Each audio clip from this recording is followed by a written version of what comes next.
Esselamu Aleyküm ve Rahmetullahi ve Berekatuhu. Hürmetli mümin Müslümanlar, elhamdülillahi Rabbil Alemin. Bu umur bayramı, bu umur kovgüller.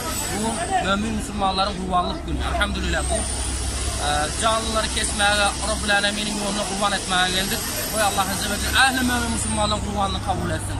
Onun için biz ayırız ki ey müminler, ey insanlar birlikte beraberlikte hareket edelim. Her günümüz bayram olsun, her günümüz toy tomaşa olsun. Elbette bir öz öyümüzde, öz yurdumuzda bulunmadık. Bunun sebepleri bu zalim, kafir diktatörler. İnşallah Teala eğer biz bir olsak, beraber olsak bu diktatörlerden birden milyon olsa denmesini yok edeceğiz.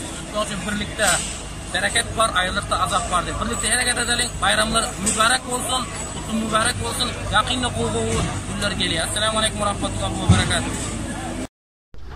Esselamu Aleyküm ve Rahmetullahi ve Berekatuhu. Hürmetli mümin Müslümanlar, elhamdülillahi Rabbil Alemin. Bugün kurbanlık bayramı. Bugün kasapxanaya geldik. Allah'ın izni bilen şu yerlerde müminler gelip satıp alıp kurbanlık etip ederler. Allah Azze ve Celle kabul etsin diyeyiz. Ehli mümin Müslümanlar bir yerde 1 tonla gelen öküz var ekeni. Subhanallah, 1 tonla gelen öküzler var ekeni. O tarafta 800-900 kilo gelen öküzler var. Ana şunu müminler gelip satıp alıp kesip biliyorsunuz sığıra, düye, yiyede adam olup şerik bulunuyor. Küçük oyuna bir adam öz kesiyor da. Ana şunu elhamdülillah imkan kadar adamlar alıp kesip dururlar. Rabbim kabul etsin diyeyiz. Esselamu Aleyküm ve Rahmetullahi ve Berekatuhu. Ana bu taraflardan hem asayı hoştan alıp çek görkezeyin ki görünler müminler, Müslümanlar, adamlar Allah'ın yoluna kurbanlık kesip etlerini garip kasarlara paylaşıp verip dururlar.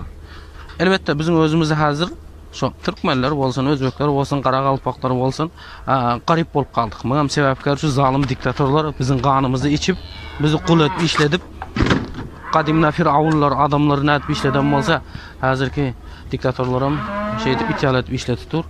Ana şu Mehmediş öküzleri gözlerinizdler. Elhamdülillah. Esselamu Aleyküm ve Rahmetullahi ve Berekatuhu. Elhamdülillah. Bakıp ana fermerlar, çobanlar getirip satıyor mal mülkünü, mallarını. Şurada pulu var adamlar gelip satıp alıp soyup 7 olsun 3 adama, kavra adamlar özleri bir öz alıp soyup gariplere paylaşıp veriyor. Elhamdülillah Allah Azze ve Celle kabul etsin diyeyiz.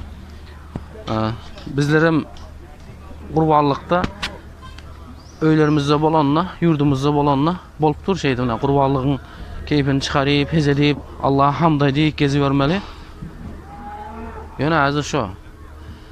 Bir yandan öküz daha gözü 1 tonla geliyor da. 1 tonla. Bir yanda da baraken elhamdülillah Rabbil Alemin. Şeydip çopanlar özünün halal minetlerini getirip arkayını satıp dururlar. Bizlerde şu an maldarçılık edecek olsan baş belası bu haram diktatör, автokratik rejim. Satıp alayın desen pul yok. Çünkü için dostlarım birlikte hareket edelim. Bu zalimleri, Kurbanqul deni iti, Şavkat Mirziyoyev'den şeytan haram kapırı. Anasında bunun Putin mi, başkasım hemmesini birlikte bir olup yok etmesek, bunlar bizim geleceğimizi yok ediyor. Onun için inşallah bir olalım, beraber olalım, Allah'ın izni bilen şeydip hareket edelim. Yine bir gezecek inşallah kurban bayramlarınız kutlu mübarek olsun.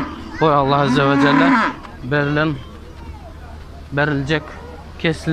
kesilen kurbanlıkları özü kabul etsin inşallah. O tarafta da yankı kasaplar tarafında da bir surat video çekeyim inşallah. Köp adamlar aytdı şu Türkiye'de kurbanlık oluyor mu, olmuyor mu deb. Türkiye'de juda ko'p kurbanlıklar oluyor. Assalamu Aleyküm ve Rahmetullahi ve Berekatuhu. Mümin Müslümanlar elhamdülillah hazır şu kurbanlıklar kesildi dur. Kaç tane hayvan kesildi acaba bu saate kadar? 13 herhalde. 13 ya, 13. Başlattır elhamdülillah. 100 tane 200 tane kesiliyor da bir günde abi ya. 100 tane 200 tane kesiliyor da acaba? Bilmiyorum. Elhamdülillah Rabbil Alemin. 12 tane zor kesiyor. Biraz yavaş çalışıyormuş da bunlar. Elhamdülillah. 12 tane'ni kesti diye. Şimdi şu bir saatin içinde 12 tane'ni kesen olsa bir yerde o yanda da var bu. Maşallah. Bizimkiler bir öküz kesecek olsa günü bilen uluğu yıkılak ne? Biliyorlar zaten o. Bir yerde de kesip dururlar. Kesip verip koyuyorlar. Elhamdülillah. Derilerine ne diye şu an garip kasara ya olmasa bir medrese bağışlayıp koyuyorlar. Elhamdülillah Rabbil Alemin. 4-5. sırada elhamdülillah. Her qaysi 700-800 kilo öküzler var ya Rabbim. Allah kabul etsin. Esselamu Aleyküm ve Rahmetullahi ve Berekatuhu. Bu tarafta da koyunları kesip durlar. Allah razı olsun. O taraflarda da elhamdülillah malları. Şurada bir enteresan zat var da şurada. Ben gen göreyim şurada derisini, zadını, içeklerini, kellesini, derilerini zınk koyuyorlar. Bularken kellesi zadını yemiyorlar da. Yani bir tarafından bay olan için ikinci tarafta tazelemesi kıyınlıyor. Yani o meşetmelidirler. Neyme oluyor, günah oluyor. Allah kabul etsin. Amin. Ben şunu görüp juda yüreğim ağrıyor. Biliniz ya bizim taraflarda elbette bizim muamelesi israf edilmiyor. Yani Türkiye'de israf köp, ya israf köp. İsraf köp. Şu kellelerin zatlarını koyunun, yani sığırına kellelerin zatlarını alıyorlar o bular. Yani koyunun zatlarını almıyorlar, zınk koy veriyorlar. Etmeliler, günah oluyor da. Koy Allah Azze ve Celle kesin kurbanlıktan kabul etsin. Yani israf olmalı değil de, israf olmalı değil. Çünkü kulu vaşrabu ve la tusrifu diye. İyi içinler yani israf etmenler diye. Elhamdülillah. Allah kabul etsin emmesini. Koy Allah Azze ve Celle bizlere de nasip etsin. Bizim yurdumuza da, bizim millet vatandaşlarımıza da şöyle kurban kesip Allah'ın yoluna garip kasara paylamaklığı nasip etsin. Esselamu Aleyküm ve Rahmetullahi ve Berekatuhu. Esselamu Aleyküm ve Rahmetullahi ve Berekatuhu. Bir yerde bir öküz getirdiler, yörede bilen haklarına. Maşallah. Kaç para oldu acaba abi? Abi canlı 900. 900. Var.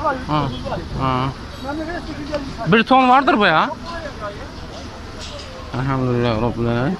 Gözlerine yürüdü bilen haklarına. Subhanallah. Kim zatları var ya. Esselamu Aleyküm. Göçleri doğru atlattılar Allah'a emanet. Elhamdülillah çıkar. Kolay gelsin abi. Maşallah. Bunlar şeyde aldı. Elhamdülillah Allah kabul etsin inşallah. Öğrenilmez şeydir. Mal soyup öğrenilmez. Yakını dikkat olan itleri ele düşük kalsa inşallah emmesine cevap vermek gerek Allah'ın izniyle. Şu an dikkat olan itlerine deyiz. Havardar ol millet azarı verme.